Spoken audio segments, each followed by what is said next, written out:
guys? This is Carl with the Racerred channel.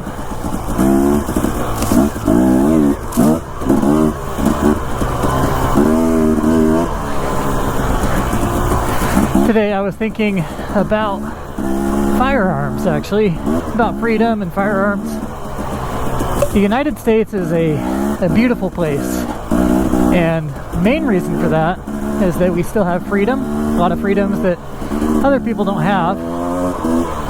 And something to understand about freedom is that it's dangerous.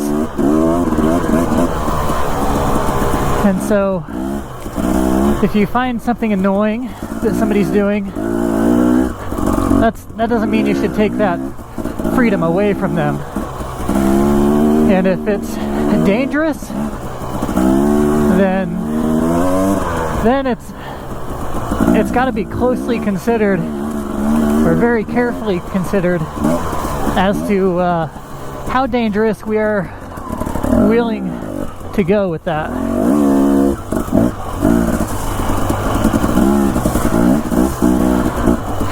Because in order to have a completely safe society, we've got to get this place as close to prison as possible.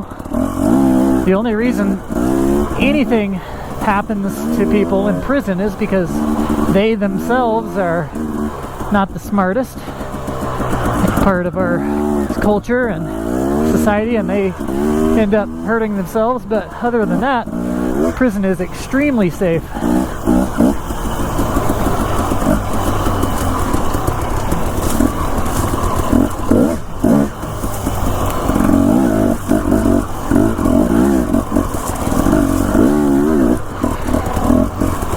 So firearms are part of that, and I do understand that, you know, every once in a while somebody goes crazy, and it makes us reconsider as a country, you know, whether or not firearms should be legal.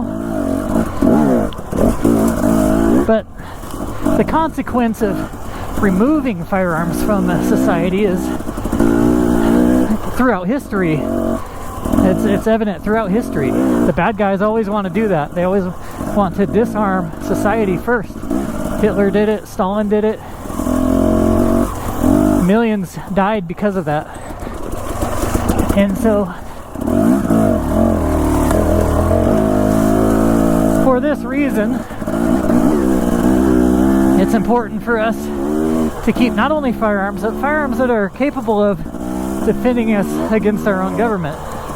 A lot of people don't really consider that, but, you know, of course we're not using these things for just hunting or just practicing, you know, target practicing, which I thoroughly enjoy target practicing, and I've hunted before. I haven't killed anything before, but I've hunted. And but that's not true. I squirrel hunted all the time, and I'm a squirrel assassin. But as far as big game, I've yet to get anything, embarrassingly enough.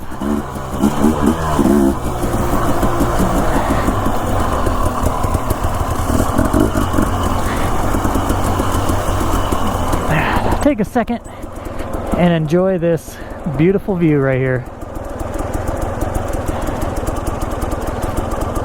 This is another beautiful freedom to be able to do this right here.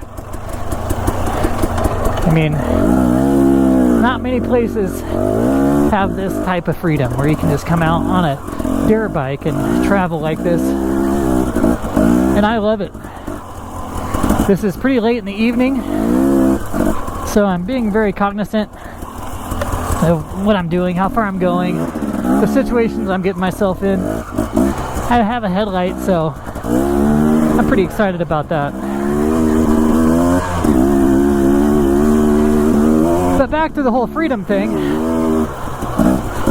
Guns are very much a part of that. Guns are very much a part of the American culture, and I know that I have viewership from other countries as well. And to each his own when it comes to this topic. Each country has their own thought process on it. And I think that other countries see that our news outlets really throw a light on gun violence and things like that, but the United States is extremely safe. I have never personally seen gun violence out on the streets. It's just non-existent. So I'm sure it exists in the big cities. I mean, I know it exists in the big cities, but out here in the world, the real world, there's not much of it.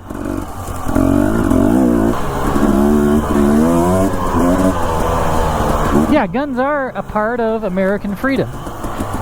American freedom is loud and it's dangerous. And you have to accept that about the United States if you want it to remain the thing that it is, the thing that it was meant to be. Our founding fathers knew that it could be destroyed so easily, and that's why they wrote the Constitution vaguely as an umbrella to cover just about everything, and they weren't specific for that reason. And unfortunately, because it's not specific, the government uses that as reason to overanalyze it and say that it doesn't specifically state certain things. The reason it doesn't state specific things is that it's meant to be an umbrella to stop government from infringing on your liberties whatsoever. And that's the beautiful thing of our Constitution, and it was written by very good men. That should not be lost in our history. It was written by good men. Go back and read what they wrote, and they are very good people, and they're very intelligent.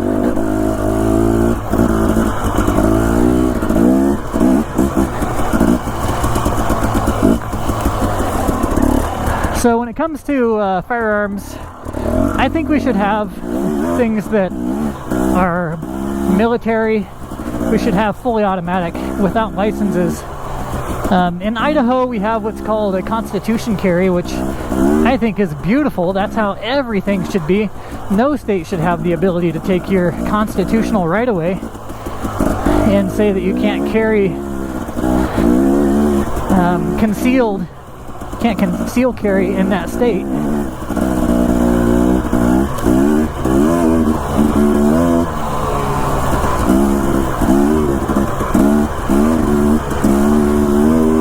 So I have kind of stopped carrying very often, and the reason behind it is that my mentality has somewhat changed. I still love guns. I think they're a work of art. I think they're works of art. I think they are really something that I just enjoy looking at. They're nice. They hold their value. They're just everything about them. I mean, a gun is fun. However, if you're carrying a gun, especially open carry, you get in a tussle, whatever you call that. You get in a fight of sorts. The person reaches for your firearm. That goes from a non-lethal situation to you being obligated to make it lethal as quickly as you possibly can.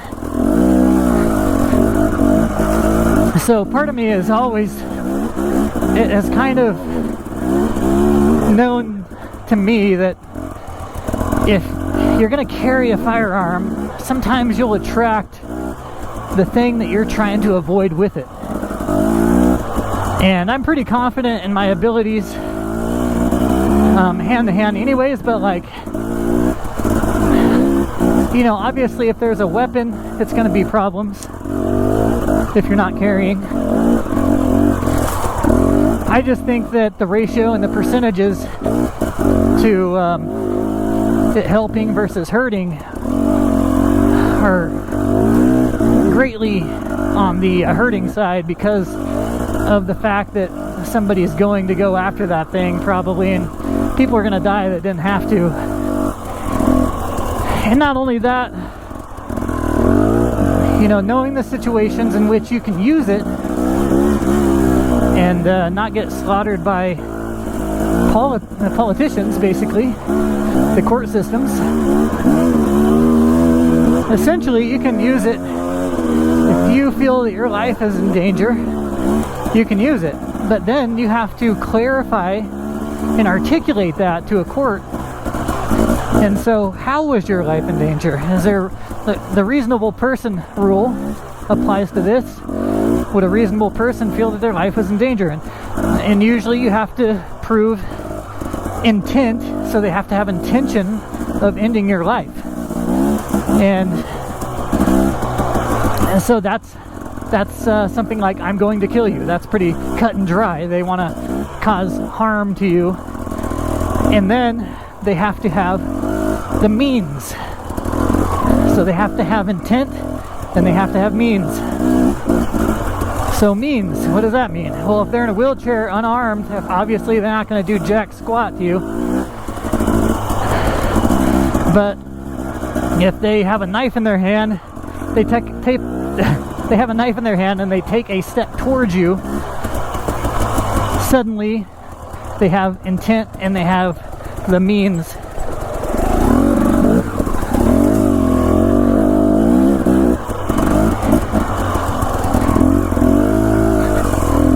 Man, this is a trail you wouldn't want to fall off the edge of. Really a beautiful trail. It's kind of it's getting dark though. It's kind of getting dark. I should probably head back within 15 minutes, I would say.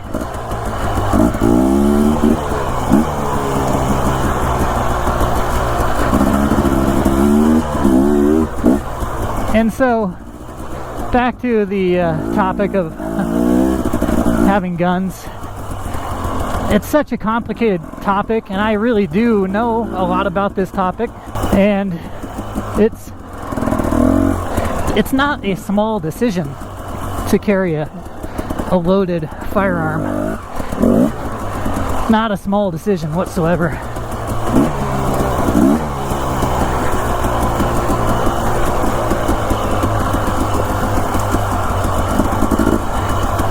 Man, this is such a cool trail that I don't want to get off of it. This is a beautiful soil.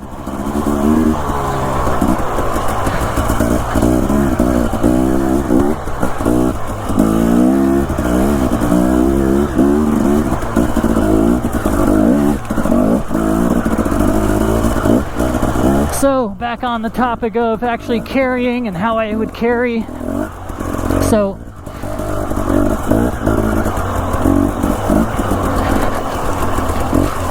when you carry, this is a controversial way of thinking, trust me, but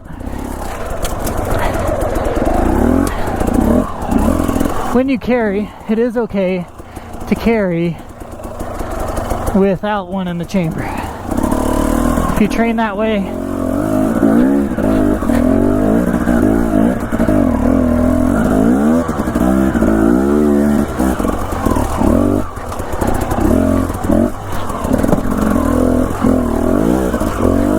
that was a rock garden. Alright, I don't want to be doing this trail in pitch black because I don't know the trail, for one. So a lot of people will say, but Carl, you should always have one in the chamber.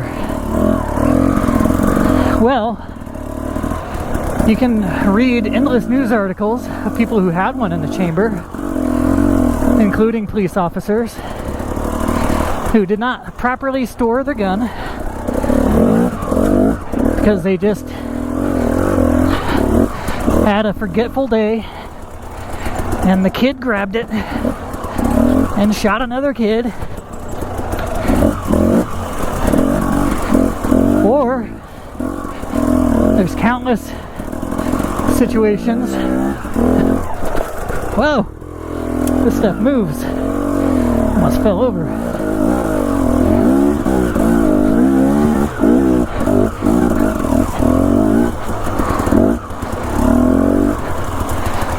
Man, I'm not getting tired really whatsoever.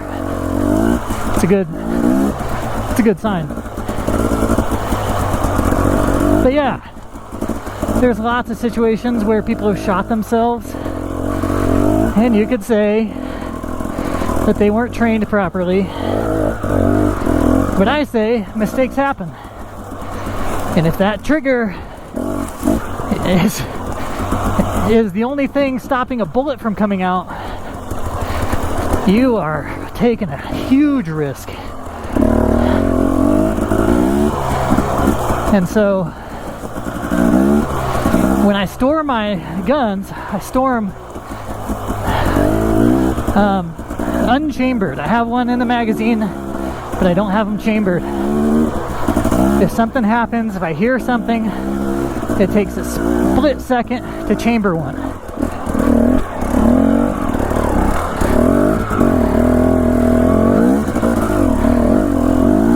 I didn't even want to risk that. I went full-blown pansy on that one. And so, same goes when I carry, especially if it's concealed carry, which I prefer, is if you're concealing the fact that you have that, I would hope that would buy you time to take that split second to rack the chamber, to pull the slide back, throw your hand over the top of it and pull back. Then respond with precision, speed, and violence of action.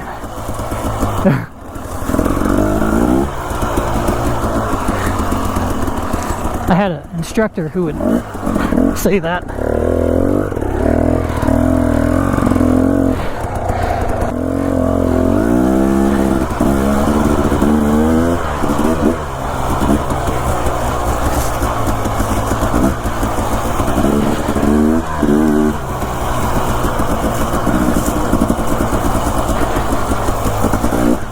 And so, when a child gets your gun, because that's extremely common, they are curious. People will say, I have it on a gun lock, gun safe, gun lock, all this or that. Why don't you just carry it without one in the chamber and just put it on your nightstand? Kid grabs it. What kind of kid can pull the slide back when they're a toddler? I mean, unless you've got a heavily trained 2 or 3 year old somehow, I don't think they even have the strength to do that. So that's my reasoning. Some kid finds it, it's safe. Now, that said, I still believe that if you do carry, you will attract that which you are desiring to avoid, and you will have tragedy, and something tragic will happen. Not to everybody, but more likely than if you were not carrying. Percentage-wise, I think the tragedies that happen to those who are carrying, especially with one in the chamber, far outweigh the percentage of those who are not carrying anything. You should be able to help in a situation, and this is not an anti-conceal carry video, guys. I mean, I love guns. I love conceal carrying guns. I think you should be able to do it anywhere in the United States. That said, it's my personal choice to not do that a lot of the time for those reasons, as I stated. It's just a little bit more dangerous, and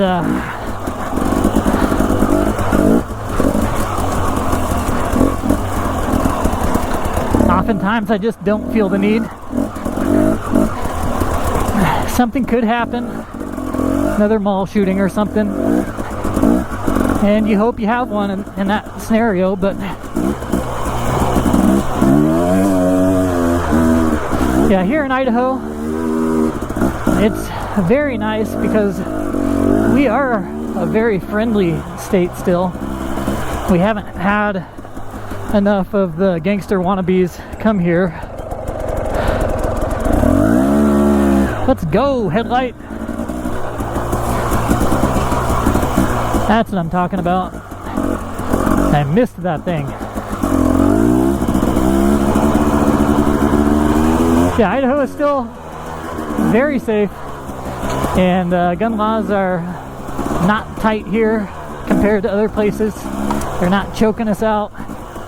We still have our constitutional rights somewhat intact, although there have been laws which you gotta stay up to date on, which is super annoying.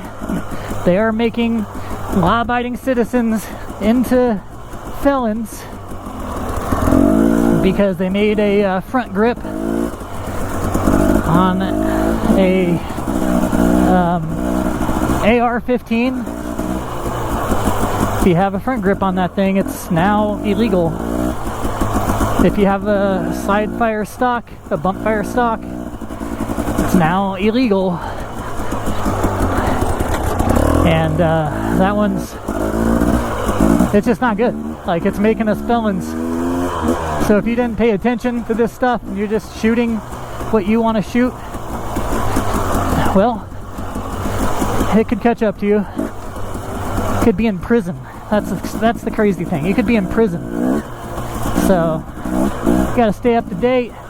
And you know, in my opinion, obviously you guys know this, I would just do away with those who are making the laws. They want to make a law like that, they're out of there. We're paying their salary. Keep America the home of the free, land of the brave. And I'll catch you guys on the next one. Peace.